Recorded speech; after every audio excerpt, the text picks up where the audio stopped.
التحیات کا ترجمہ پڑھنا ہے، اور ھذا ھؤلاء ذالک اولئک، یعنی صرف اس میں اشارہ پڑھنا ہے، اپنے پاؤں کو کنڈاؤ کرنا۔ تشہد التحیات پڑھنا ہے، بس اس کا ترجمہ پڑھنا ہے، اور ھذا ھؤلاء اس میں اشارہ پڑھنا ہے۔ اور اس میں 13 نئے الفاظ ہیں، صرف 13 نئے الفاظ ہیں جو قرآن میں 1454 دفعہ آئے ہیں۔ الفاظ کتنے پڑھے ہم نے؟ 13، اور تقریباً 1500 کے قریب۔ تو سبق نمبر 8 کے اختتام تک آپ 93 الفاظ سیکھیں گے جو قرآن میں تحیہ، ویسے کہتے ہیں تحفے کو، اس سے ویسے اس کا معنی یہاں پہ ذکر کیا قولی عبادتیں، جتنی بھی قولی عبادتیں، ویسے تحیہ کہتے ہیں تحفے کو۔ وَتَحِيَّتُهُمْ فِيهَا سَلَامٌ، جنت میں مومنوں کو جو تحفہ ملے گا وہ آپ طرف اللہ کی سلامتی، کہ السلام علیکم، تم پر سلامتی ہو، تم پر سلامتی ہو۔ تو یہاں پہ اس کا معنی انہوں نے دیا گیا ہے، مفہوم دیا گیا ہے کہ تمام قولی عبادتیں، سبھی قولی عبادتیں للہ، اللہ ہی کے لیے ہیں۔ للہ پیچھے پڑھا کہ نہیں جی؟ تو سبھی قولی عبادتیں، اس میں سبھی قولی باتوں میں نماز بھی قولی بات ہے، ذکر، تلاوت، دعوت و تبلیغ، اچھی بات کرنا، نصیحت کرنا، صحیح راستہ بتانا، کسی کو مشورہ دینا، سب اللہ کی خاطر، کہ جو بھی عمل کرنا ہے رضا مقصد یہ ہوگا کہ اللہ راضی ہو جائے، کیونکہ لوگ تو راضی ہو ہی نہیں سکتے نا، یہ ممکن ہی نہیں ہے۔ تو جب ہم التحیات کہتے ہیں نا تو اس کا مقصد یہ ہوتا ہے کہ میں رب راضی ہو جائے۔ تمام قولی عبادتیں جو بھی میں کسی کو تبلیغ کروں، کسی کو اچھی بات بتاؤں، میں رب راضی ہو جائے۔ اگر میری نیت ہوگی کہ مجھے ریٹرن ملے لوگوں سے، تو پھر اس کا مطلب یہ ہے کہ میری نیت میں کھوٹ ہے ابھی۔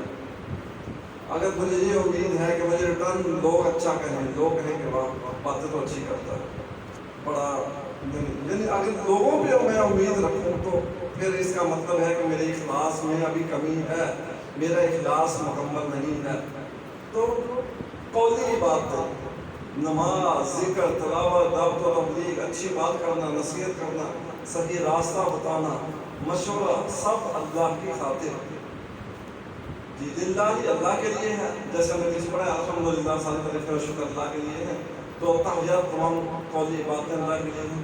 والصلوات، اور تمام بدنی عبادتیں، صلاۃ ویسے نماز کو بھی کہتے ہیں، ساری نمازیں، نماز بھی بدنی عبادت ہے۔ آدمی رکوع میں کھڑا ہوتا ہے، قیام کرتا ہے، سجدہ کرتا ہے، تو یہ کیا ہے؟ یہ بھی بدنی عبادتیں ہیں۔ تو صلوات، صلاۃ کی جمع ہے صلوات، تمام بدنی عبادتیں۔ تو تمام بدنی عبادتوں میں بھی نماز آتی ہے، روزہ بھی، بندہ بھوکا رہتا ہے، صبح سے بدن کی عبادت ہو رہی ہے، حج ہے، تربیت کرنا ہے، مدد کرنا ہے، کسی کی مدد کر رہے ہیں ہم، کسی کو اچھی، یعنی کوئی بوجھ اٹھا رہے ہیں، کوئی غریب گزر رہا تھا ہمارے پاس موٹر سائیکل، ہم کہیں پیچھے بیٹھ جائے، میں آپ کو لے جاتا ہوں، جہاں اس کا سامان آپ پکڑ لیتے ہیں کسی کا، تو سامان پکڑ کے اس کو پہنچانا ہے، لے کے بھاگنا نہیں۔ اچھا، تربیت کرنا، مدد کرنا، تعلیم، دعوت، تبلیغ کے لیے جانا، یہ ساری کیا ہیں؟ جن تبلیغ کے لیے سفر کرنا، یہ بھی بدنی باتیں۔ آپ سفر کر کے آتے ہیں، کوئی شہر کے اس کنارے سے آتا ہے، کوئی گاؤں سے آتا ہے، کوئی کہیں سے آتا ہے، تو یہ بدنی عبادت ہے اس میں بھی۔ تو دعوت و تبلیغ اور علم کے لیے جانا بھی اس میں شامل ہے، یہ بھی ہم عبادت کر رہے ہیں، کیونکہ اس سے بڑی عبادت کیسے ہو سکتے ہیں کہ اللہ کے نبی فرماتے ہیں کہ جب طالب علم گھر سے نکلتا ہے تو فرشتے دعائیں کرتے ہیں، سمندر کی مچھلیاں دعائیں کرتی ہیں، ہر چیز اس کے لیے دعا کرتی ہے، اور فخر محسوس کرتے ہیں فرشتے اپنے پر بچھانا اتارنے کے لیے جو تعلیم حاصل کرنے جا رہا ہے علم کی۔ تو اس لیے یہ بڑی اہم عبادت ہے علم حاصل کرنا بھی۔ تو طیبات، مادی باتیں، التحیات قولی باتیں، یعنی، اور بس صلوات، اس کو ہم ذہن میں رکھ سکتے ہیں، نماز کے، نماز بدنی بات ہے، تو بدنی باتیں اور طیبات اور مالی باتیں۔ طیب سے ہے، طیب پاکیزہ کو کہتے ہیں، تو ہمیں اللہ کی راہ میں جو ہے وہ پاکیزہ دینا چاہیے، تو اس سے ہم کلو لے سکتے ہیں تمام مادی باتیں، طیب اور طیبات۔ تو یہ اصل میں بعض لوگ یہاں پہ کنفیوز ہو جاتے ہیں کہ پتہ نہیں بدنی بات کون سی ہے، قولی کون سی ہے، مادی کون سی ہے۔ تو اگر ہم اس طرح ذہن میں رکھیں نا کہ التحیات، یہ تو پہلی قولی ہوگی، بس صلوات نماز سے ہے، صلاۃ سے ہے، تو یہ بدنی ہو گئی. طیبات مال پاکیزہ کرنا ہوتا ہے تو یہ مالی ہو گئی. تو پھر بندے کو ذہن سے نہیں نکلے گا. تو التحیات للہ والصلوات والطیبات، تمام قولی باتیں، تمام بدنی باتیں، مالی باتیں للہ، اصل مقصد یہ ہے کہ اللہ کے لیے ہے، کسی اور کے لیے نہیں ہے. خواہ میں قول سے کروں، عمل سے کروں، خواہ مال سے کروں، تو میرا رب راضی ہو جائے گا. باتیں زکوٰۃ ہے، صدقات ہے، خیرات ہے وغیرہ. تو دوسرا ترجمہ یہ بھی ہے کہ تمام تعظیمی کلمات جیسے میں نے لکھا التحیات پاکی کہتے ہیں پاکیزگی کو، یا تحفے کو، تو تعظیمی کلمات بھی، ساری عبادتیں بھی، ساری پاکیزگیاں جی اس میں یہ معنی بھی ہے. لیکن زیادہ معنی وہی ہے کہ قولی باتیں، مالی باتیں اور بدنی باتیں اور مالی باتیں. اس کو پڑھنے کے بعد تو سبھی قولی باتیں پیچھے ذکر ہو چکا ہے. نماز، ذکر وغیرہ، اچھی بات، نصیحت کرنا، صحیح راستہ بتانا، مشورے دینا. بدنی باتیں پیچھے پڑھ لی ہم نے، مالی باتیں پڑھ لی، صدقات خیرات وغیرہ سب اللہ ہی کے لیے، یعنی اس کا مقصد یہی ہو کہ رب راضی ہو جائے. بخاری مسلم کی حدیث میں ایک بار آپ صلی اللہ علیہ وسلم نے فرمایا 70,000 ایسے آدمی ہوں گے جو جنت میں بغیر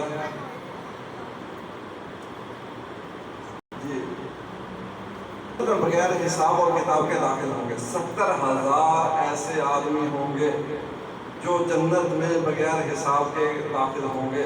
اور آپ سے سمجھ یہ بھی فرمایا یہ وہ لوگ ہوں گے جو نہ خود کرتے ہوں گے اور نہ کسی اور سے کراتے ہوں گے، نہ بدشگونی دیتے ہوں گے اور صرف اپنے رب پر بھروسہ کرتے ہوں گے. جن جھاڑ یعنی کسی سے دم بھی نہیں کرواتے ہوں گے کہ میرا رب ہے نہ وہ کرے گا میرے لیے. حالانکہ یہ کوئی غلط عمل نہیں ہے کسی سے یعنی دم کروانا یا دوائی دینا، یہ عمل نہیں. اور بعض روایات میں آتا ہے 70 سے 70,000، یعنی ایک بندہ جو ہے وہ آگے 70,000 لے کے جائے گا. بعض روایات میں یہ بھی آتا ہے. تو یعنی ان میں کہ جو بغیر حساب کے جنت میں داخل ہوں گے، تو اللہ رب العزت ہمیں بھی ان میں شامل کر دے. عکاشہ بن محسن رضی اللہ عنہ کھڑے ہوئے اور کہا اللہ کے رسول میرے لیے دعا فرمائیں کہ اللہ مجھے ان میں سے کر دے. تو آپ سے فرمایا تم ان میں سے ہو.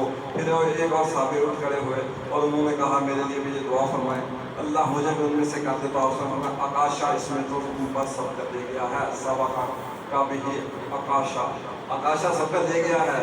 یعنی جو آگے، اس لیے ایک بات یہاں سے یہ سمجھ آتی ہے کہ نیکی کے کام میں سب کا لے جانی چاہیے، خیر کے کام میں آگے بڑھنا چاہیے. کوئی موقع ملنا چاہیے مومن کو کہ وہ نیکی کا کام ہو تو وہ جانے نہ دے. اس کو ہو سکتا ہے اللہ رب العزت ہمیں بھی سابقون الاولون میں شامل کر دے.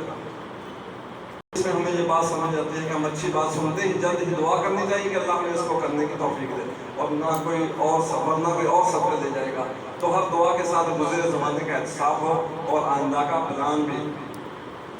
حجات کے شروع میں 3 عبادتوں کا ذکر ہوا، تو مجھے یہ دعا کرنی چاہیے کہ اللہ مجھے ان تینوں میں حصہ لینے کی توفیق دے. یعنی ہر بندہ سب کچھ نہیں کر سکتا. کسی کو اللہ نے کوئی توفیق نہیں، کسی کو کوئی دے، کسی کو کوئی، کسی کے پاس مال ہے اور کوئی عبادتیں کرتا ہے، کوئی تبلیغ کرتا ہے قول سے. تو تینوں کا احتساب کیجیے. زبان کا کیا حال ہے کہ میں زبان کیسے استعمال کرتا ہوں. اسی طرح قوتیں، خاص کر ذہن کی کہاں صرف ہو رہی ہے، پیسہ کدھر خرچ ہو رہا ہے. تینوں چیزوں کو پلان بنائیے کہ میں کس طرح اللہ کی راہ میں ان کو خرچ کر سکتا ہوں. یا تو تمام قولی باتیں اللہ کے لیے ہیں، اور صلوات تمام بدنی عبادتیں اور طیبات اور سبھی مادی عبادتیں. اس کو وائس کرنے پڑھا کے پڑھا.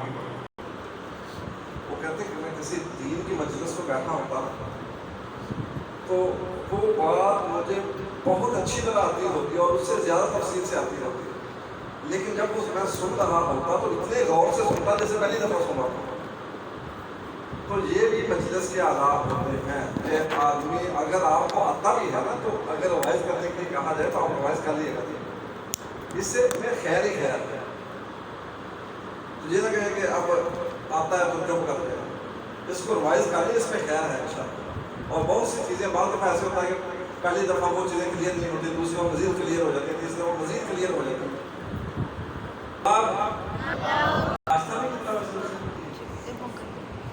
السلام علیکم، السلام سلامتی ہو، علیکہ آپ پر، یعنی سلامتی ناپسندیدہ چیزوں اور باتوں سے محفوظ رکھیں. جب ہم السلام علیکم کہتے ہیں نا اس میں بھی یہی ہوتا ہے کہ آپ ہر ناپسندیدہ چیز سے محفوظ رہیں. کوئی ایسی چیز آپ نہ ہو جو آپ کے لیے نقصان دہ ہو. یعنی السلام علیکم جب ہم کسی پر کہتے ہیں اس کا بھی یہی معنی ہوتا ہے کہ آپ ہمیشہ سلامتی میں رہیں, امن میں رہیں, خیر میں رہیں. تو سلامتی ناپسندیدہ چیزوں اور باتوں سے محفوظ رہنا. اے نبی اللہ آپ کو ہر طرح سے محفوظ رکھے. کیا آپ پیشہ نے پڑھا ہے کہ نہیں؟ علی کا پڑھا ہے؟ کون سا سنگر ہے؟ کون سا اشارہ ہے یہ بات جی اس کا باہر کون سنائے گا؟ نبی اے نبی صلی اللہ علیہ وسلم سلامتی ہو آپ پر اے نبی صلی اللہ علیہ وسلم. یہ تینوں جو ہیں وہ حرف ندا کہتے ہیں پکارنے کے لیے, بلانے کے لیے. یا بھی ایوہا بھی یا ایوہا بھی, یہ تینوں لفظ ایسے ہیں جو کسی کو پکارنے کے لیے عربی میں استعمال ہوتے ہیں. جیسے کہا جاتا ہے یا رسول اللہ, یہ بھی یعنی ایوہ النبی یہ بھی پکارنے کے لیے, یا ایوہ النبی یہ بھی پکارنے کے لیے. تو یا اللہ اے اللہ تعالی, تو یا ایوہا یا ایوہا یہ تینوں لفظ جو ہیں یہ پکارنے کے لیے ہوتے ہیں. علیکہ السلام کی واپر ایوہ النبی اے نبی صلی اللہ علیہ وسلم. نبیون اور انبیاء یہ تینوں جو ہے قرآن میں 74 دفعہ ہے. رحمت اللہ اور رحمت اللہ, رحمت ہو اللہ کی, اور رحمت اردو میں استعمال ہوتا ہے اللہ کی اور اللہ کی رحمت ہو. یہ دو دوستوں سے مل کے بنا رحمت, اس کے بعد برکت, برکات, با کا معنی کیا ہے؟ اور برکات برکت کی جمع ہے, اور برکتیں ہوں. ہو کا معنی اس پر اسے پڑھا ہے نا, تو وہی ہے با اور برکات ہو, برکتیں ہوں ہو اس پر, اور اللہ کی رحمت ہو اور اس کی برکتیں ہوں. اوپر کی تین عبادتوں کا جس نے بہترین طور پر انجام دیا, یعنی اوپر جو پیچھے کون سی باتیں پڑھی ہیں ہم نے؟ قولی, مالی, بدنی, جو بہترین جس نے سر انجام دی ہیں, جس نے ہم کو سکھایا ہے وہ کیسے کیا جائے, اس ہستی پر جناب محمد صلی اللہ علیہ وسلم تینوں چیزوں کی دعا ہے. سلام ہو, رحمت ہو, برکتیں ہوں. یہ نبی صلی اللہ علیہ وسلم کے لیے دعا ہے کہ السلام علیکم سلامتی ہو آپ پر ایھا النبی اے نبی صلی اللہ علیہ وسلم ورحمۃ اللہ اور اللہ کی رحمتیں ہوں, وبرکاتہ اور اس کی برکتیں ہوں. سلامتی ہو یعنی اللہ آپ کو ہر طرح سے محفوظ رکھے. رحمت ہو اللہ کا احسان اور فضل ہو, اللہ کا آپ محبت کے ساتھ خوب خیال رکھیں. اللہ آپ کا محبت کے ساتھ خوب خیال رکھیں.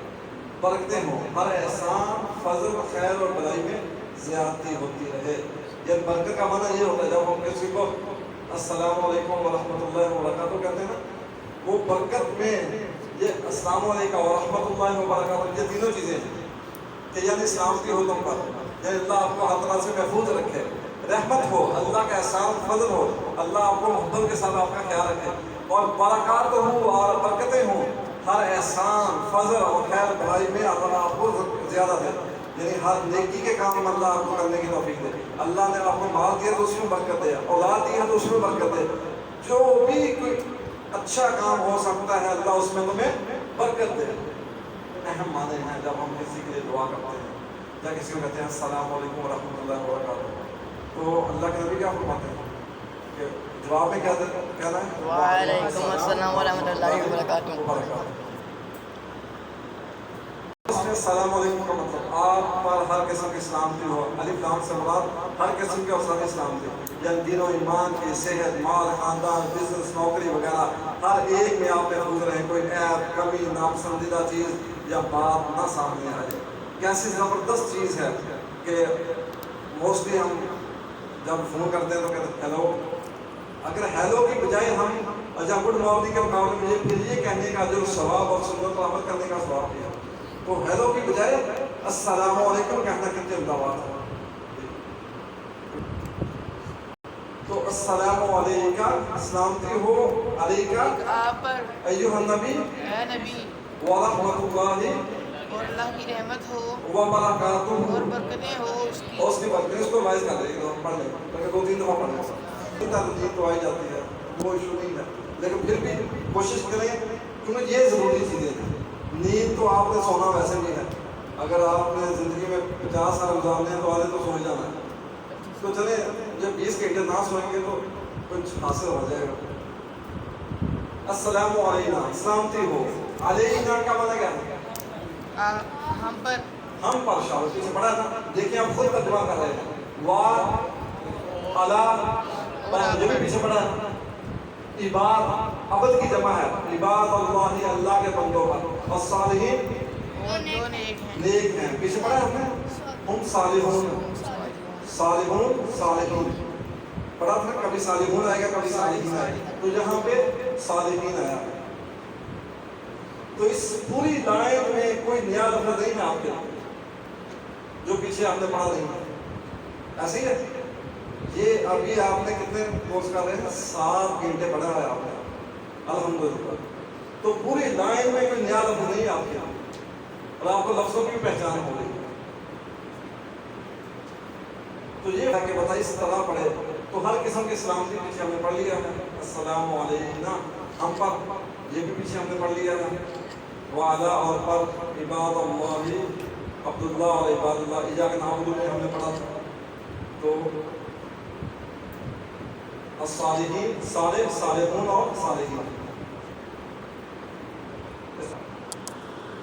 اللہ کا انعام کن پر ہوا انبیاء صدیقین شہداء صالحین یہ انعام کن پر ہوا اللہ کا انعام کن پر ہوا انبیاء پر صدیقین شہداء صالحین یہاں پہلے نبی صلی اللہ علیہ وسلم پر اسلام پھر ہم پر اور صالحین پر اسلام کا ذکر جی یہ بڑی اہم بات ہے کہ پہلے نبی صلی اللہ علیہ وسلم پر السلام علینا ہم پہلے نبی السلام علیکہ ایھا النبی اس کے بعد السلام علینا اس کے بعد ہم پر اسلام ہو اینڈ میں نیک لوگوں پر یعنی پہلے انبیاء نبی صلی اللہ علیہ وسلم پر اینڈ میں نیک اور درمیان میں ہمارا تذکرہ ہے تو دونوں نبی اور صالح صلی اللہ علیہ وسلم کے لیے دعا انشاءاللہ قبول ہوگی یعنی انبیاء کے لیے بھی یہ دعا قبول ہوگی اور صالحین کے لیے بھی دعا قبول ہوگی اور اس دعا میں ہم پر بیچ میں ہیں یعنی کہ ہم درمیان میں ہیں آگے نیک لوگ ہیں پیچھے انبیاء درمیان میں ہم ہیں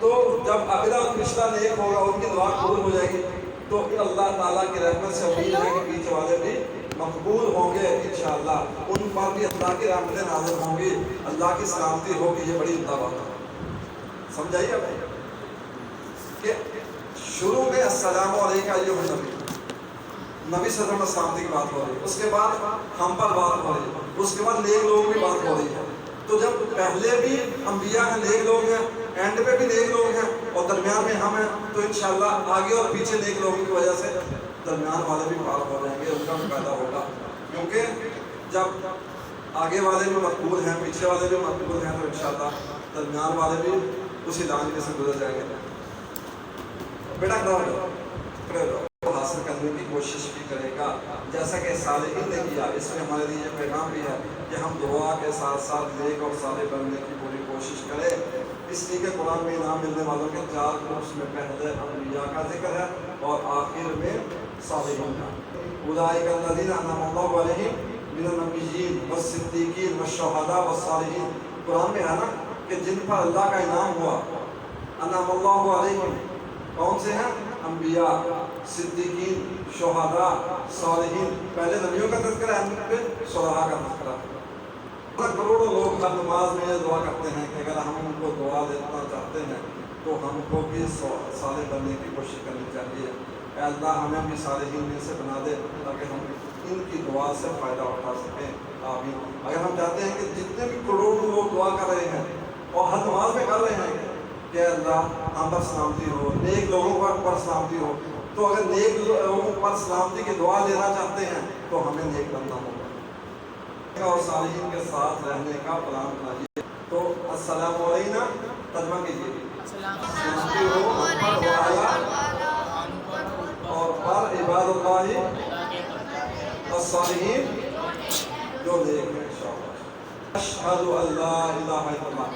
پیچھے پڑھا کر لیا لفظ ہے, دیکھ لیں کوئی ایک لفظ بھی نیا نہیں ہے. پیچھے ہمیں اللہ نے پڑھا ہے اشہد, میں گواہی دیتا ہوں. تو شہادت کا معنی گواہی دینا ہے, کسی بات کو سچ بتانا ہے, اپنے علم اور یقین کی بنیاد پر کوئی بات کہنا یا بتانا ہے. تو اشہد, میں گواہی دیتا ہوں, یعنی میری باتوں سے, میرے عمل سے یہ بات میں بتا رہا ہوں کہ ان لا الہ الا اللہ, کہ اللہ کے علاوہ کوئی معبود نہیں ہے. یعنی میری باتیں اور میرا عمل اس بات کی گواہی دے رہا ہے کہ اللہ کے علاوہ کوئی معبود نہیں ہے, کوئی عبادت کے لائق نہیں ہے, کوئی ایسا نہیں ہے کہ جس کے آگے جھکا جا سکے, جس کے آگے سر پر سجود ہوا جا سکے. میرا عمل یہ گواہی دے رہا ہے. نماز میں ہم کہتے ہیں اور باہر میں کوئی کسی جگہ پہ جھک جاتا ہے, کوئی کسی جگہ پہ. تو مومن تو ایسا نہیں ہے.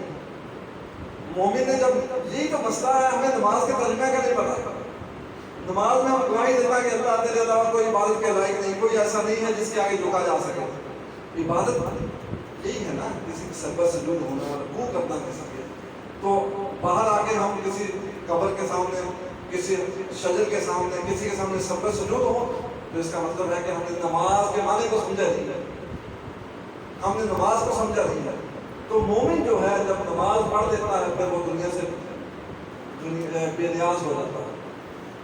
تو میری باتوں سے اور میرے عمل میں یہ میں بتا رہا ہوں کہ اللہ کے علاوہ ان کے پیچھے ہم نے پڑھا ہے کہ لا, ما, لم, لم, یہ چار لفظ ہیں جن کا معنی نہیں ہے.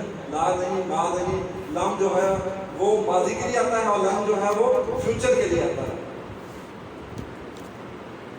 نہیں کوئی معبود الہ عالیہ الا اللہ, اللہ کے سوا, یعنی اللہ کے سوا کوئی معبود نہیں ہے. اس کو پڑھنے کے بعد پیچھے ہم نے یہ بھی پڑھا ہے کہ ایک ایمرجنسی ڈاکٹر جو تھا وہ کہتا ہے کہ میری زندگی میں صرف ایک دو لوگ ہیں جو کلمہ نصیب ہو.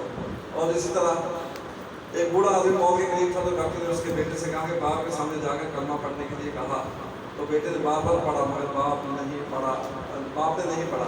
بیٹے نے عربی میں کہا پاجان لا الہ الا اللہ کہیے. باپ نے جو کہ عرب تھا عربی میں جواب دیا بیٹے پڑھنا چاہتا ہوں مگر نہیں آ رہا. یہ بڑی خطرناک بات ہے کہ بعض دفعہ پھر اللہ تعالیٰ قرآن میں ارشاد فرماتے ہیں کہ قیامت کے دن وہ سجدہ کرنے کا ارادہ کریں گے لیکن توفیق نہیں ملے. دنیا میں جب بندہ ٹھیک ہو, صحیح سالم ہو, اس وقت کلمہ نہیں پڑھا, اس وقت ذکر نہیں کیا, اس وقت نماز نہیں پڑھا.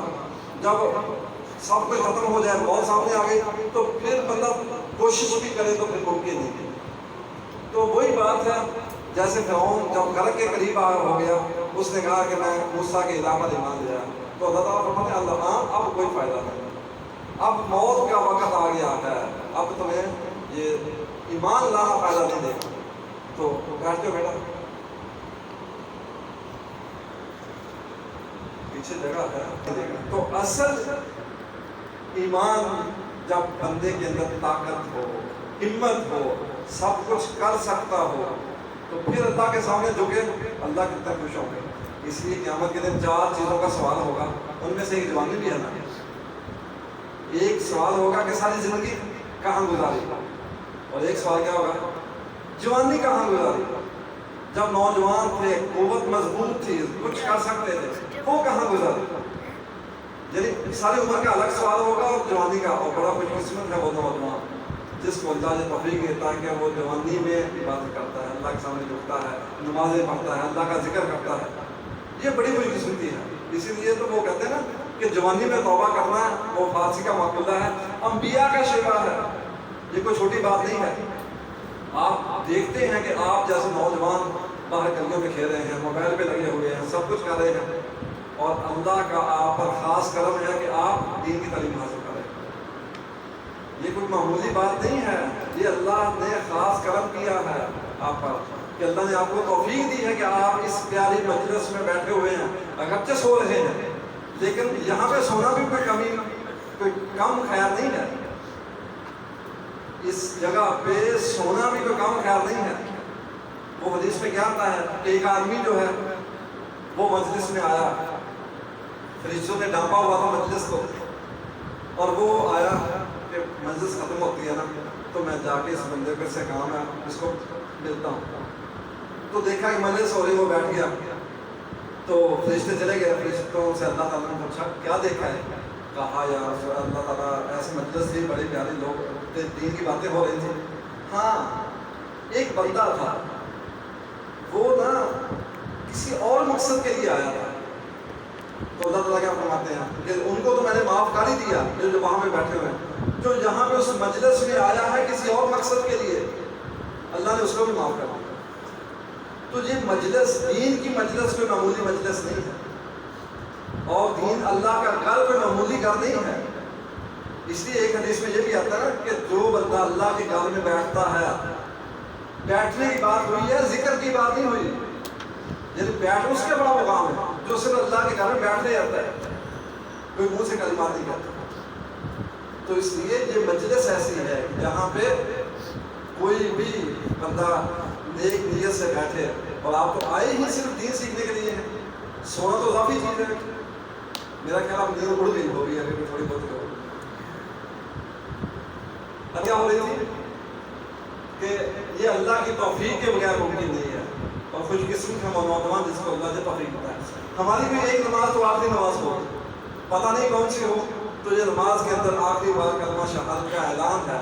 یعنی ہر نماز میں ہمیں یہ اعلان کرتا ہے اشہد اللہ الہ الا اللہ. تو اس لیے اس کو دل کی گہرائیوں سے اور پوری توجہ سے پڑھیے کہ موت سے پہلے سے پڑھنے کی اللہ ہمیں توفیق دے, کیونکہ جس کا آخری کلمہ لا الہ الا اللہ ہوا وہ جنت میں داخل ہو گیا. تو نماز میں ویسے کون آپ میں سے ہے کہ جو نماز آپ سوچ کے پڑھنے لگ گیا, جس نے آپ اس ترجمے کو ذہن میں لا کے پڑھنا شروع کیا؟ جب یہ اس کو ترجمہ ذہن میں لا کے پڑھیں گے پھر کیفیت چینج ہوگی. ہمارا مقصد اس کو رٹا لگانا نہیں ہے, ہمارا مقصد ہے کہ ہم نماز کے لیے کھڑے ہوں تو ہمیں سکون ملے. الحمدللہ رب العالمین, اللہ تعالی تعریفیں بھی ہیں, شکر بھی ہے, سب کچھ ہے. یعنی ہم جب عبادت کریں تو ہمیں تسکین ملے. یہ مقصد اس لیے ہم یہاں پہ پڑھ رہے ہیں اور محنت کر رہے ہیں کہ ہماری عبادت اچھی ہو جائے. سبحان ربی العظیم جب رکوع میں جائیں تو اللہ کی عظمت اور مان ہو کہ میرا رب ہے, سبحان ربی میرا رب ہے, کتنا بڑا جملہ ہے. یعنی بندہ سمجھنے والا ہو تو اس میں تو بہت کچھ ہے کہ میں اپنے رب سے بات کر رہا ہوں, میرا رب ہے. سمع اللہ لمن حمیدہ, سن لیا اللہ نے میری جو میں نے اس کی تعریف کی ہے. یعنی اگر بندہ اس تصور سے پڑھے اور یہ کیفیت ہو رہی ہے تو اس کا مطلب ہے کہ ہمیں ترجمے کا فائدہ ہو رہا ہے. تو اس لیے ہم جو بھی اب نماز پڑھیں تو یہ سوچ کے پڑھیں کہ میں نے سمجھنا ہے کہ میں کیا باتیں کر رہا ہوں. سبحان ربی الاعلیٰ وہ کیفیت لے کے آئیں, پھر تو بندے کا سجدے سے اٹھنے کو دل نہیں کرتا. یعنی بندہ اس کیفیت میں پڑھے نا کہ اپنے آپ حقیر ہو اور آپ کی شان بیان کر رہا ہو, بندے کی کیفیت ہی چینج ہو رہی ہے. بندے کے تو ایسے ہی ہے جیسے بوجھ اتر رہے ہیں, تو وہ کیفیت لے کر آئے گا. اصل مقصد یہی ہے کہ بندہ سجدے میں جائے اور سبحان ربی